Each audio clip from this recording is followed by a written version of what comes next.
Apa efek perang Ukraina tersebut? Kita semua tahu harga minyak mentah di tahun 2021 naik 50% menjadi di harga sekarang sekitar 77 dolar per barelnya. Setiap kenaikan 1 dolar, Rusia untung mendekati angka 1 billion dolar per harinya dari minyak tersebut. Ketegangan Ukraina akan membuat minyak mentah dan harga gas naik, ditarget naik 20%-an dari nilai sekarang ke arah 100 dolar per barelnya.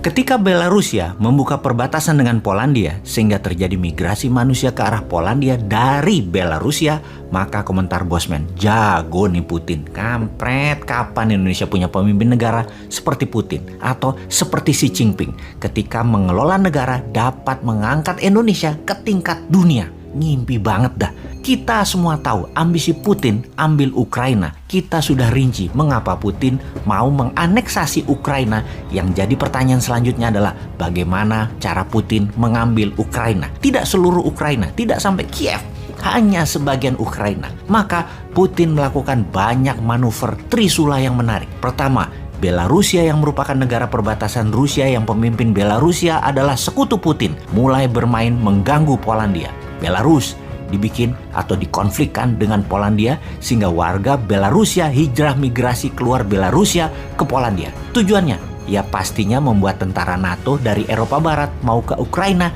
jalan darat jadi nggak bisa. Mau masuk lewat Belarusia ya bakal tidak dikasih karena lagi konflik.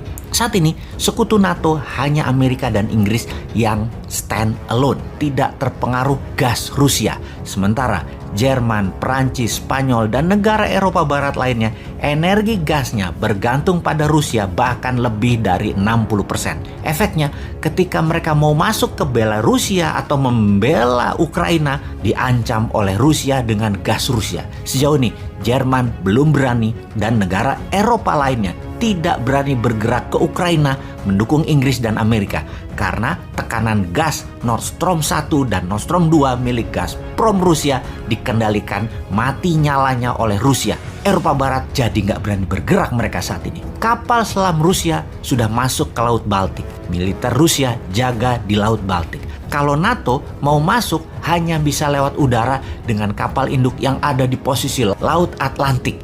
Ini sangat jauh dan sangat mudah diintersep. Di sisi selatan Ukraina yaitu Laut Mati atau Dead Sea, ada negara Turki yang merupakan sekutu Putin. Erdogan sejak dikudeta Amerika yang digagalkan oleh Rusia menggunakan Rusia sekarang sebagai sekutu utamanya. Balik badan dari Amerika itu Turki. Jadi NATO menyerang Rusia atau Ukraina dari selatan, pasti Turki tidak akan kasih wilayah udaranya ke NATO. NATO hanya bisa masuk dari Gibraltar atau dari Italia yang pasti kejauhan. Dari Samudra Atlantik, dari Swedia atau dari Jerman juga nggak gampang. Ukraina saat ini sitting duck bagai bebek yang tinggal dieksekusi oleh Rusia. Sulit untuk menolong Ukraina. Strategi hebat Putin sulit dilawan. Ukraina mangsa lemah yang tidak ada yang bisa menolong dari cengkraman Rusia. Lewat udara sudah diblok di Polandia dan Belarusia. Eropa Barat ditekan melalui gas. Amerika Inggris hanya bisa serang dari Gibraltar atau dari utara Belarusia, dari Latvia. Jadi kesimpulan, lupakan NATO. Anda kalah strategi sama Putin.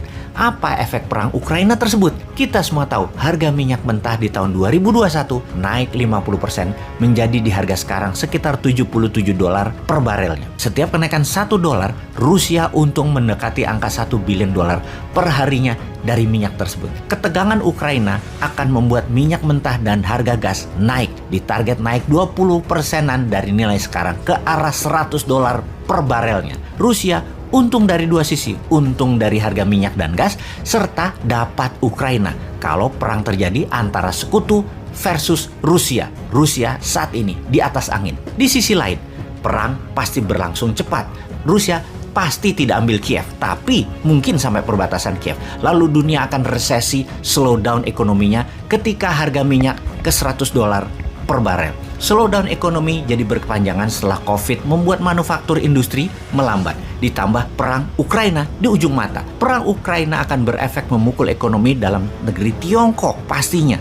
Sebagai negara produsen yang minyak BBM importnya hingga 90% yang semua didapat dari luar Tiongkok. Hal ini yang membuat Xi Jinping makin tidak populer, dan untuk populer Xi Jinping pasti meniru Putin, yaitu bangkitkan nasionalisme dan serbu Taiwan. Kedua perang tersebut sudah diprediksi sejak 2019 dalam kitab Sontoloyo yang berjudul Mardigu Nation.